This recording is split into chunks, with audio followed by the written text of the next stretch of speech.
Alors, tu es prête, Anne? Bon, on recommence cet après-midi avec une intervention de Anne Varé qui va nous parler des recherches en matière de bioéconomie, actions et notamment les actions de l'ADEME. Donc Anne va expliquer son rôle et ses responsabilités à l'ADEME, mais il nous semblait inconcevable de travailler à Better sans, à un moment ou à un autre, aussi pouvoir mieux se faire connaître et mieux travailler aujourd'hui et à l'avenir avec l'ADEME. Ça ne veut pas dire que les unités, elles, ne travaillent pas déjà avec l'ADEME, on le sait, il y a eu beaucoup de financement, mais aussi avoir cette interaction directe avec le métaprogramme. Et puis comme vous l'avez vu ce matin, on a aussi intégré dans notre comité international scientifique 2 personnes de l'ADEME qui vont aussi pouvoir nous aider à réfléchir. Donc Anne, je te donne la parole.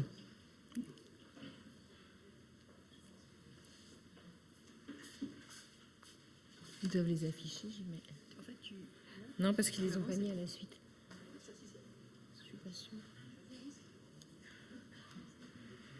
Ah, c'est super. Merci. Je pensais que c'était... Merci beaucoup. Alors, j'arrive pas à revenir en arrière. Voilà. Merci. Alors, j'espère que je vais pas vous endormir, que je vais pas m'endormir non plus, mais je pense pas. Et qu'il ne va pas faire trop chaud. D'abord, je voulais vous remercier pour l'invitation, pour les échanges qu'on a déjà eus sur Better, parce qu'effectivement, on a identifié certainement des axes de coopération. Et je vais revenir dessus. Vous dire aussi que du coup, en fait, les personnes les plus expertes sur ces sujets, les sujets que je vais aborder tout à l'heure, ne pouvaient pas être présentes aujourd'hui. Elles s'en excusent et donc c'est pour ça que je suis là. Mais vous aurez leurs coordonnées à la fin si vous voulez prendre contact directement avec elles.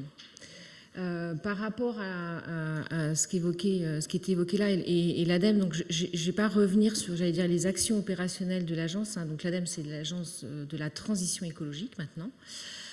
Et donc on a diverses modalités d'action et notamment on est présent dans toutes les régions françaises avec des directions régionales qui finance en fait des actions très pratico-pratiques, notamment dans l'accompagnement des collectivités. Donc ce qui vous a été présenté typiquement aujourd'hui par la métropole de Lyon, ça peut faire l'objet de financement par l'ADEME pour que les collectivités puissent s'engager dans une transition.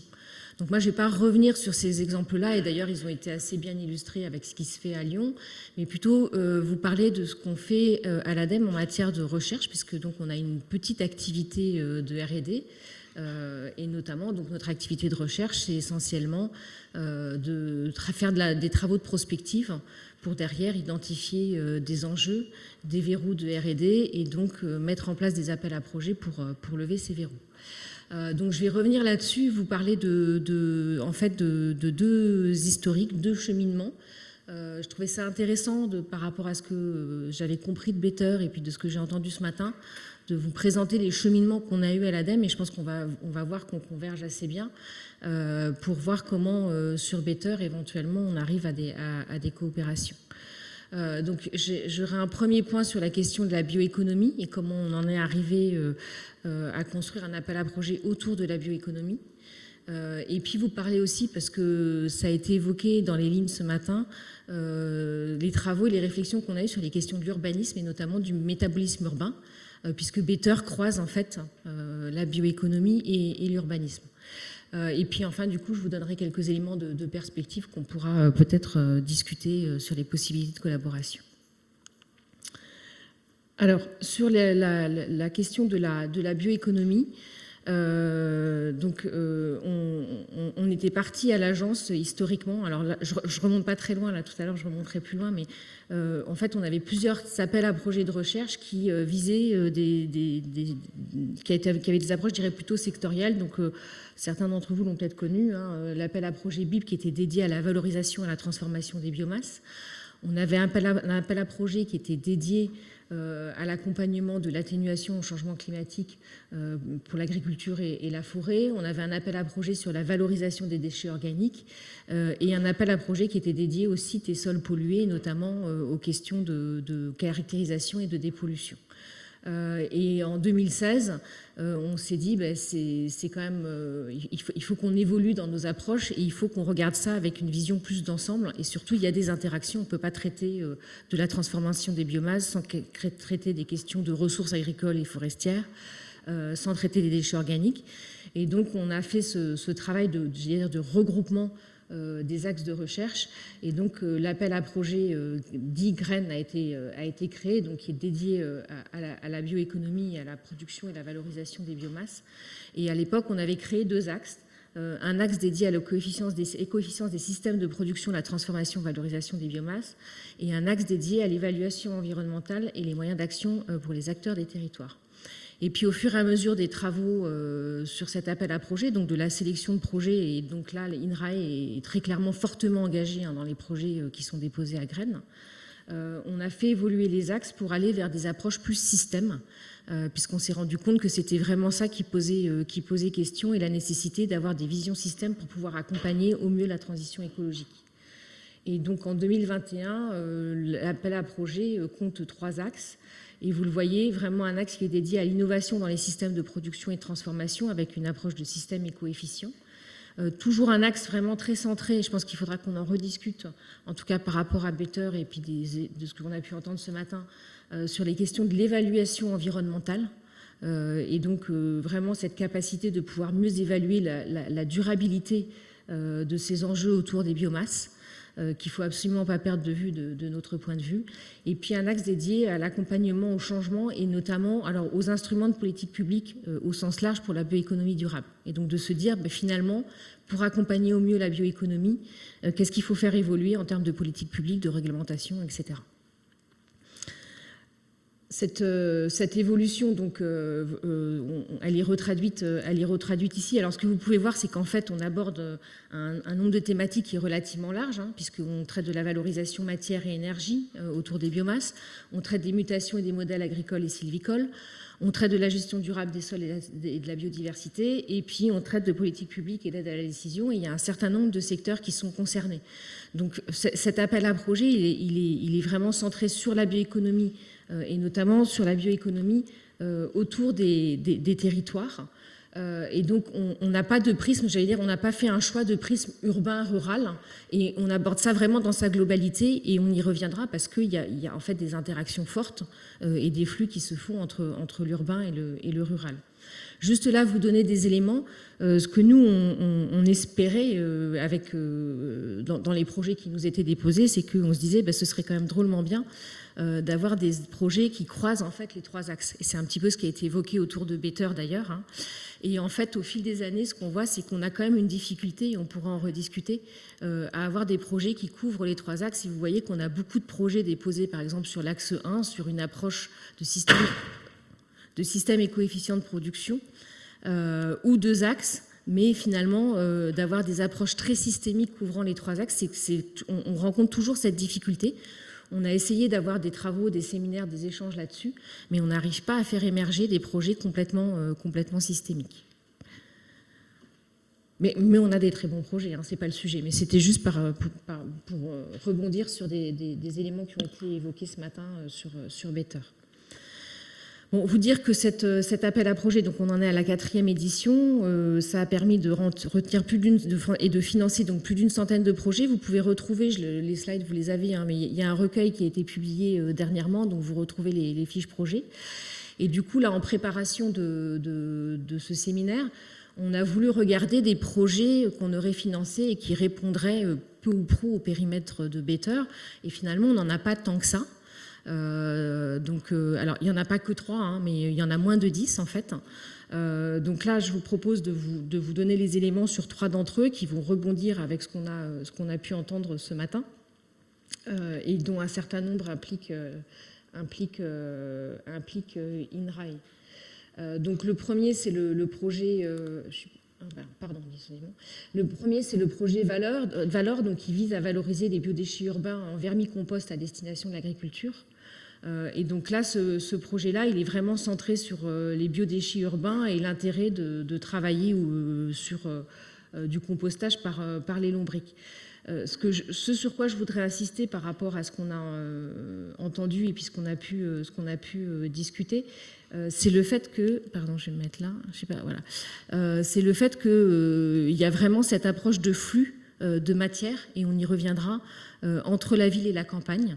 Et puis, dans l'idée de se dire, même si ça fonctionne, est-ce que c'est pertinent, en tout cas, à minima, en termes de GES, de gaz à effet de serre, excusez-moi.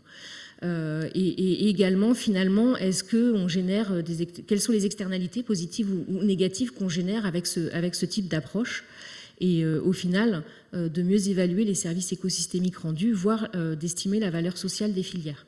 Et ça, c'est vraiment extrêmement important dans l'entrée qu'on a dans cette dynamique de graines, de ne pas considérer comme forcément positif le fait qu'on va travailler sur des biodéchets avec des approches parfois de transformation, je dirais, naturelle. Et il est trop sensible, ce... Pardon. Donc un autre projet qui fait écho aussi aux échanges de ce matin, donc AgroCapi, qui vise à la valorisation agronomique des produits fertilisants, alors issus de la séparation à la source des urines. Donc en fait, à nouveau, je pense que ce qu'il faut retenir de ça, donc je pense que vous comprenez, hein, l'idée c'est de mieux appréhender la valeur fertilisante de l'urine, mais surtout les bénéfices environnementaux de ces filières, hein, par rapport à des pratiques actuelles. Et donc là, l'enjeu, c'est vraiment de caractériser des produits pour leur intérêt, certes agronomique, mais en tenant compte du fait qu'eux-mêmes peuvent être pollués, en fait, hein, peuvent avoir un impact sanitaire et un impact environnemental. Et donc là, à nouveau, de vraiment essayer d'avoir une approche un peu systémique et globale pour voir dans quelle mesure ça a du sens de développer une filière et voir dans quelle mesure aussi c'est acceptable du point de vue de la pratique culturelle et des bénéfices environnementaux. Et enfin, un dernier projet, alors on en a parlé ce matin, en tout cas la métropole de Lyon en a parlé, donc c'est le projet Urban Biome, où là il s'agissait effectivement de travailler à la qualification, l'identification des biodéchets, d'estimer les flux et puis de voir dans quelle mesure on pouvait, c'était pertinent en fait, hein, sur la base d'une analyse multicritère, de travailler à la conversion de ces biodéchets. Et là, donc c'était sur la métropole de Lyon, pardon. Et puis du coup, voilà, là on a déjà donc quelques résultats, hein, qui poussent plutôt vers une conversion de pyrogazéification et de méthanation, avec une épuration de syngaz. Voilà. Donc voilà, c'est juste que c'est intéressant parce qu'on pourrait du coup en discuter, enfin on aurait pu en discuter avec les choix faits par la métropole. Voilà, ça c'était donc vraiment très centré bioéconomie. Alors maintenant je vais essayer de vous parler, je dis ça parce que c'est une approche qui est un peu différente et auquel moi, l'urbanisme, je ne suis pas complètement intellectuellement formée, mais vous faire aussi un petit peu l'historique de comment on a réfléchi sur les questions d'urbanisme, parce qu'en fait je vais vous montrer après comment on essaye de faire converger les deux. Donc en fait l'ADEME a commencé à travailler sur les questions d'urbanisme en lien avec la thématique des transports et des déplacements. Et l'enjeu, c'était vraiment de pouvoir mieux consommer, mieux maîtriser les consommations énergétiques liées au transport et les pollutions atmosphériques. Donc c'est quelque chose qu'on a débuté avant 2005 avec un programme partenarial qui est assez connu qui s'appelle Predit et qui visait vraiment à accompagner avec la recherche la réduction des distances de déplacement et les reports modaux. Là, juste vous donner ça vous donne quelques exemples du lien entre la recherche et l'action, parce que typiquement les travaux de recherche qui ont été conduits dans ce cadre-là nous ont permis d'accompagner des textes réglementaires, comme par exemple la loi SRU, ou le travail sur les SCOT, les schémas de cohérence territoriale. Ça nous a aussi permis de développer des outils très opérationnels pour aider les décideurs dans les opérations d'aménagement et dans la planification. Et notamment, on a mis en place un outil qu'on appelait à l'époque l'approche environnementale de l'urbanisme, avec des outils sous-jacents de modélisation et de simulation. Et en fait, historiquement, quand on reprend ça, pour nous, c'est le début en fait, des réflexions sur la notion de métabolisme urbain, où on a commencé à raisonner non plus au niveau d'un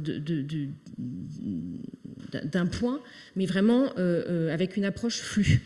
Et donc ça, c'était quelque chose de relativement important qu'on a étendu après, au-delà de la question des transports et de la mobilité, en fait, à la question du bâtiment et donc plus largement des consommations énergétiques du bâtiment et d'un quartier, voire des substitutions énergétiques possibles et du lien bâtiment-transport dans une logique d'atténuation du changement climatique. Donc ça, c'est un travail qu'on a conduit à nouveau avec un programme de recherche partenariale qui est le Prébat et l'appel à projet ville durable de l'ANR. C'était à l'époque, l'ANR avait des appels à projets dits sectoriels et on était on travaille de concert là-dessus. Et puis du coup, on est allé même un peu plus loin parce que on s'est dit, pour prendre en compte mieux le développement durable, il faut aussi qu'on lie les enjeux climatiques et les enjeux sanitaires dans cette approche d'aménagement et d'urbanisme. Et du coup, là, on a eu un travail qui a visé à faire ça avec aussi des aspects plus de dimension identitaire et culturelle qu'on a pu travailler avec le ministère de la Culture.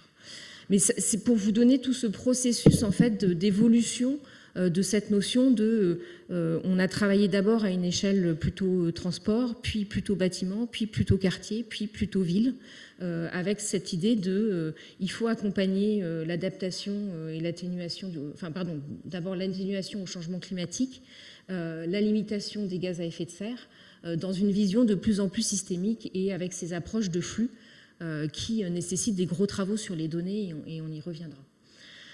Enfin, on est arrivé à avoir une première réflexion vraiment de métabolisme urbain en travaillant sur des échanges de flux dans un programme qui s'appelait PIRV, un programme interdisciplinaire de recherche ville et environnement, alors qui était porté par le PUCA, qui est une instance du ministère, mais auquel on a largement collaboré. Et donc là, on a vraiment pu pour la première fois accompagner des projets de recherche avec cette notion de métabolisme et qui l'a intégré, et on l'a évoqué tout à l'heure, aussi des questions d'impact sur la biodiversité et des questions de lien avec la nature en ville pour faire le lien avec la santé. On a pu accompagner un certain nombre de projets qui abordent des questions de métabolisme, d'empreinte, de trajectoire, ce dont vous avez largement parlé ce matin, et puis, du coup, tout ce qui a trait aux ressources, patrimoine, paysage, inégalité, transformation. Et ça, je pense que c'est un point aussi sur lequel je veux insister, qu'il ne faut pas du tout oublier, qui est quand même majeur. Aujourd'hui, la question des paysages, elle nous revient en pleine face, je vais le dire comme ça, avec la question des énergies renouvelables. Très, très clairement, sur la question de la bioéconomie urbaine, si je puis dire ça comme ça, ces questions-là vont aussi se poser et se posent. Et c'est juste parce que ce matin, finalement, je n'ai pas eu l'impression qu'on en ait tellement parlé. C'est pour ça que je me permets de revenir là-dessus. Enfin, pour finir, il y a eu le Grenelle de l'environnement. Et en fait, là, nous, on a considéré finalement qu'on avait atteint notre but, que les questions d'enjeux autour de la ville durable étaient pris en compte. Avec un accompagnement spécifique, avec des lois, avec des décrets, etc. etc. Et donc, on a voulu repenser notre manière d'accompagner les travaux autour de la ville durable. Et donc, on a lancé un programme d'observation critique de la recherche sur la ville durable pour essayer de repenser ça et alors pour repenser un certain nombre de pensées et d'impensées, et notamment dans l'idée de se dire on va plus se questionner sur la nature en ville sur la nature de la ville et non la nature en ville. Pardon. Ce travail, c'était un peu quelque chose d'un peu novateur, parce qu'en fait, pour faire ce travail-là, on a sélectionné seulement 4 projets de recherche, mais qui interagissaient entre eux. On avait travaillé à leur complémentarité. Et du coup, on a eu 4 projets qui ont fonctionné en parallèle, mais aussi ensemble, pour pouvoir vraiment faire émerger des nouveaux questionnements sur les questions de la valeur de la ville, des savoirs disponibles, utiles qu'on avait autour de ces questions de la ville, pour pouvoir réformer les pratiques, repenser les métiers, voire repenser la recherche. Et ça nous a conduit à travailler sur une feuille de route sur les défis et perspectives pour des villes durables performantes, en voulant aborder vraiment conjointement les questions de climat, d'énergie et d'environnement. Donc vraiment avec une approche très systémique, et donc un certain nombre de verrous qui ont été identifiés dans cette feuille de route et d'enjeux de recherche. Alors ces enjeux, on a pu les accompagner grâce à un appel à projet Modéval Urbain, modélisation et évaluation au service des acteurs des territoires et des villes de demain. Donc c'est un appel à projet qui n'existe plus à l'agence, qui s'est un peu transformé. Cet appel à projet avait un axe dédié à l'optimisation de la coopération territoriale via le métabolisme territorial et urbain. Donc on a vraiment attendu des recherches là-dessus. Et puis, au fur et à mesure des éditions, donc, on a aussi intégré du coup les questions de biodiversité à ces approches climat, environnement, énergie qu'on ne traitait pas encore. Je vais vous donner quelques exemples de projets, de ce qu'on a pu, même si ce n'est pas complètement lié à la bioéconomie, mais donc typiquement on a pu accompagner un projet de recherche donc, qui s'appelle Pulse Paris, sur l'éco-conception des projets urbains et le lien avec la stratégie économie circulaire de la ville de Paris. Donc ce projet, il avait pour objectif d'améliorer la pertinence et l'opérationnalité des approches d'éco-conception de projets urbains avec une approche d'économie circulaire. Je pense que ce qu'il faut en retenir, donc c'était centré sur un projet d'aménagement. Peut-être c'est un point que j'ai omis de dire, mais les appels à projets, on fait en sorte, on essaie d'avoir des projets qui sont très ancrés dans les territoires et auprès des préoccupations des territoires. Donc on a souvent des cas ou des cas d'études particuliers qui permettent en fait à terme de mettre en place des outils, des méthodes d'aide à la décision que dans l'idéal on devrait travailler à capitaliser ou en tout cas essayer de généraliser quelque chose qu'on n'arrive pas toujours à faire ou qu'on ne prend pas toujours forcément le temps de faire. Et c'est peut-être un sujet qu'on peut avoir à discuter aussi en lien avec Better. En fait, ce projet, il est intéressant parce que c'est un des premiers projets autour de l'urbanisme qui a vraiment visé à essayer de mettre en place une ACV, je dirais, globale et une ACV dynamique qui prenne en compte tout ce qui semble assez logique, les chantiers, matériaux, équipements, la consommation d'énergie, la consommation d'eau, mais aussi tout ce qui a trait à la gestion des déchets, ménagers des activités, le transport quotidien, puisque c'était une zone d'aménagement, les espaces publics et également l'alimentation. Donc en fait, c'est un projet qui a vraiment permis de faire émerger des recommandations et une manière d'aborder l'éco-conception et l'économie circulaire à l'échelle d'un projet urbain, avec un prisme alimentation qui était intégré. Un autre projet qu'on a pu aider et dont on voulait vous parler parce que ça nous paraissait important, et c'est pareil, c'est peut-être quelque chose qui a été évoqué ce matin, mais qui est vraiment très important dans les approches urbaines, c'est le projet Open for EC, qui s'appelle outil de projection environnementale et urbaine pour atteindre le facteur 4 par l'économie circulaire. Alors à l'époque, on était au facteur 4, on n'était pas donc le facteur 4, c'est la réduction par 4 des gaz à effet de serre. On n'était pas à la neutralité carbone à cette époque-là. Et donc l'idée là, c'était vraiment de développer un outil pour que on puisse intégrer les démarches l'économie circulaire dans les démarches de projets urbains. Et l'idée de ce projet, c'était vraiment d'arriver à créer un outil qui permette de mobiliser tous les utilisateurs et de co-construire une manière de faire pour avoir une intégration des principes de l'économie circulaire dans les projets urbains. Donc en fait, c'est plus un projet qui revient sur la manière de faire et du comment faire pour concevoir des projets urbains qui vont être dans une approche d'économie circulaire et qui vont prendre en compte tous les enjeux tels que j'ai pu et tous les acteurs et pas ce qui est directement impacté par le projet, mais plus largement. Et enfin, le dernier projet que vous connaissez peut-être un certain nombre d'entre vous, c'est le projet Semoir, évaluation des services écosystémiques rendus par les micro-fermes urbaines et leurs sols. Donc là, on est complètement dans un sujet pour moi qui pourrait relever de Better, sauf erreur, avec l'idée d'évaluer ces services écosystémiques de micro-fermes urbaines. Donc là, à nouveau, on est très ancré sur les territoires avec des enjeux très liés au terrain, dans l'idée de pouvoir à terme avoir des indicateurs de services rendus et des services optimisés en ayant bien pris en compte l'ensemble des impacts, alors les impacts gaz à effet de serre, mais également environnementaux. Donc Donc, l'idée aujourd'hui, c'est que on voyait qu'on a un certain nombre de projets avec des résultats qui sont disponibles.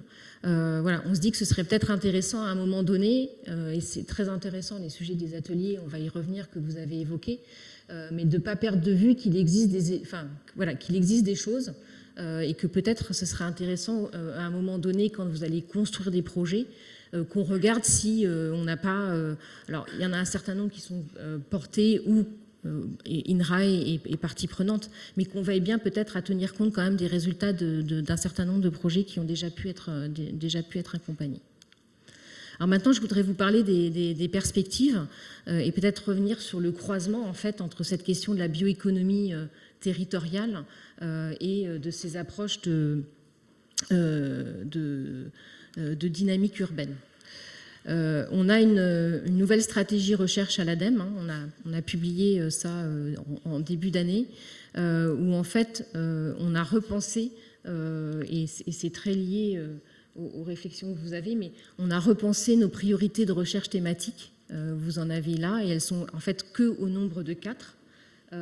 Donc une thématique qui est autour de la préservation et de la restauration des ressources et des milieux, une thématique autour de l'économie circulaire dans une optique de résilience, une autre thématique sur les transitions des systèmes énergétiques dans un objectif de neutralité carbone, et enfin une thématique prioritaire de recherche sur la transition écologique et société et les sociétés, où là on retrouve un certain nombre de questionnements, notamment liés aux sciences humaines et sociales, puisqu'on voit que c'est quand même un sujet... Enfin, on a vraiment... pour pouvoir accompagner la transition écologique, maintenant, besoin de pouvoir mobiliser et échanger avec les chercheurs autour des sciences humaines et sociales, parce que ça reste maintenant un des freins. Moi, je ne dis pas qu'on a toutes les solutions technologiques, mais un des freins qui reste maintenant très important, c'est ces questions sociales, que ce soit des questions, je veux dire, au niveau de l'individu, mais aussi beaucoup. On croit vraiment aujourd'hui au niveau des organisations en fait, et plus largement au niveau des systèmes économiques. Donc on a ces 4 grandes thématiques prioritaires de recherche, et ce qu'on souhaiterait, c'est vraiment pouvoir les accompagner dans une approche. Donc elles sont déjà pour nous, et de notre point de vue, et par rapport à notre organisation et nos modes de fonctionnement, elles sont déjà assez transverses en fait, ces priorités. Elles recouvrent un certain nombre de concepts, mais ce qu'on souhaiterait, c'est vraiment de pouvoir appréhender ça et les accompagner en ayant des approches qui sont très systémiques, en favorisant la transdisciplinarité. Alors ce matin, j'ai entendu beaucoup parler d'interdisciplinarité. L'enjeu pour nous, et je l'évoquais tout à l'heure, c'est au-delà de l'interdisciplinarité, c'est de se dire que on souhaite vraiment pouvoir être sur des recherches plutôt recherche-action, voire recherche participative, parce que la transition, elle se passe dans les territoires et avec les territoires, et qu'on a des questions de recherche qui sont souvent un peu particulières selon les territoires.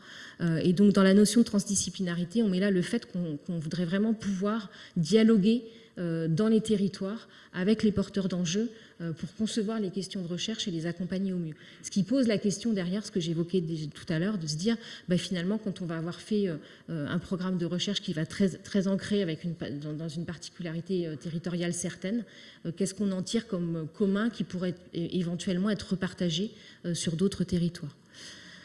Mais l'enjeu, c'est vraiment d'accompagner ces transformations. Je ne vais pas m'étendre sur comment est-ce qu'on compte faire, c'est un autre sujet, je pense que ce n'est pas le sujet d'aujourd'hui. Juste vous dire que du coup, cette priorité de recherche économie circulaire dans une optique de résilience, en fait, elle comporte un axe qui s'appelle dynamique d'économie circulaire dans les territoires. Et là, vraiment, pour nous, c'est un enjeu fort de pouvoir travailler sur ces enjeux de recherche et dans l'optique d'accompagner les transformations des territoires urbanisés. Alors, quand on dit territoire urbanisé, nous, on met zone urbaine, périurbaine et rurale, parce qu'en fait, le rural est déjà en partie urbanisé, dans ce qu'on a appelé des dynamiques régénératives. Et donc là, ça fait écho à ce qui a été dit ce matin, c'est vraiment dans une dynamique d'économie circulaire et surtout de résilience et de capacité de résilience au choc. Et ce que j'évoquais, l'idée, c'est vraiment de travailler au plus près avec les acteurs des territoires dans l'enjeu de réduire les besoins énergétiques et les besoins en ressources matières. Et quand on parle de ressources matières, on met tout dedans. Donc, même si ce n'est pas forcément dans les missions de l'ADEME de parler d'eau ou de biodiversité, on ne voit pas comment on peut aborder la question de la transition écologique sans prendre en compte ces sujets-là. Et du coup, on met bien sûr la biomasse là-dedans, que ce soit dans la partie énergétique ou matière, comme on a pu l'évoquer ce matin, que ce soit le bois construction, l'alimentation, des produits biosourcés.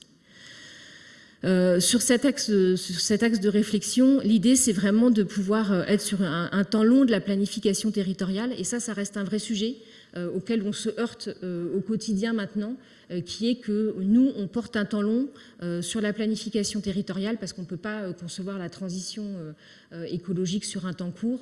Mais face à nous, on a des politiques qui sont sur un temps court. Et ça, c'est un vrai sujet. Et en fait, j'en profite, c'est une question de recherche qu'on a et qu'on veut travailler autour des questions de gouvernance. C'est comment est-ce qu'on fait et est-ce qu'on peut repenser en fait les gouvernances actuelles pour pouvoir et ne plus avoir cette contrainte sur le temps long qui n'est pas audible et qui n'est pas acquis. C'est une parenthèse, mais je vous le dis parce que ça me tient à cœur. Et du coup, là, on est bien dans une idée de pouvoir faire de la planification long terme, mais du coup, qui permettent en plus d'être assez agile et de pouvoir répondre rapidement à certaines crises, et ce que j'évoquais vraiment dans une optique de résilience.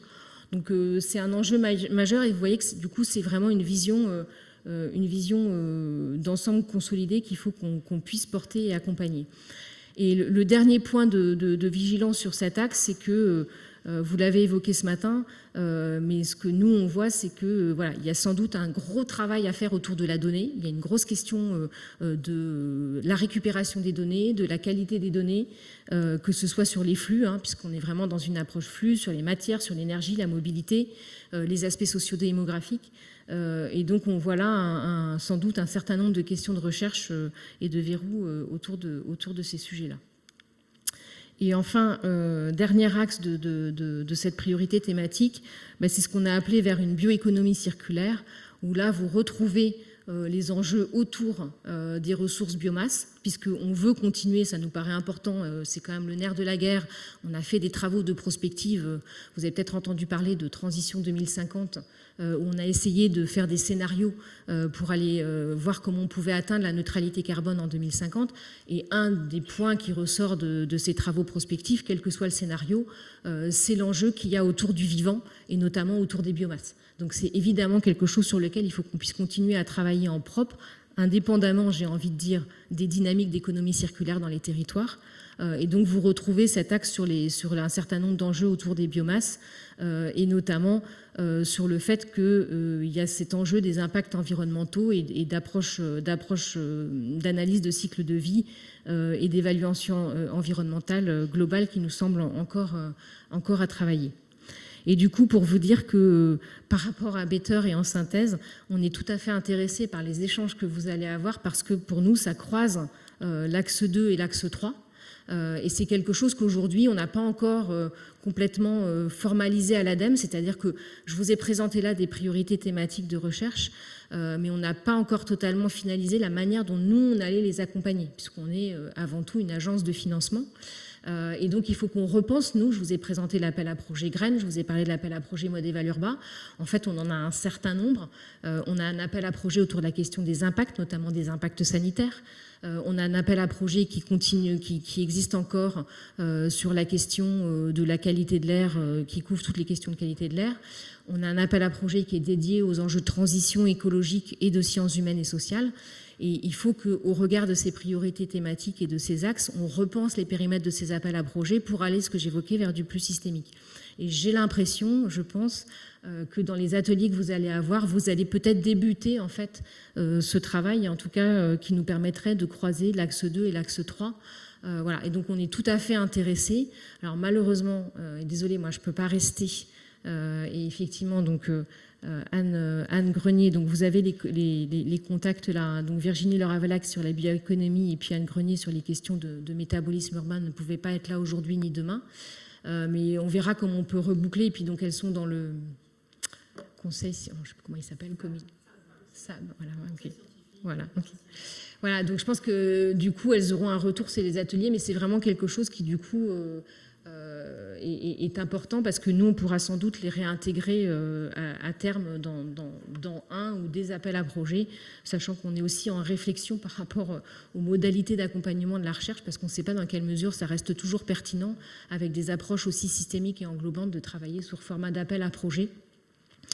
Et ça me permet de rebondir sur Better, qui en fait aide des projets, je ne sais pas si vous avez appelé émergents, nous on les appelle émergents à l'ADEME parce qu'on a commencé ce type d'accompagnement dans le cadre d'un appel à projet dédié aux recherches participatives, mais c'est quelque chose qu'on veut vraiment déployer, c'est-à-dire de pouvoir vraiment accompagner l'émergence de projets et financer l'émergence de projets. Ça va être indispensable si on veut aller sur des approches systémiques et transdisciplinaires. Voilà, donc tout ça c'est assez ouvert et donc on est très intéressé par ce qui ressortira de vos réflexions et du coup de voir comment aller plus loin et comment nous on peut venir en appui de cette dynamique. Voilà, j'espère que j'ai pas été trop longue. Je vous remercie. Voilà.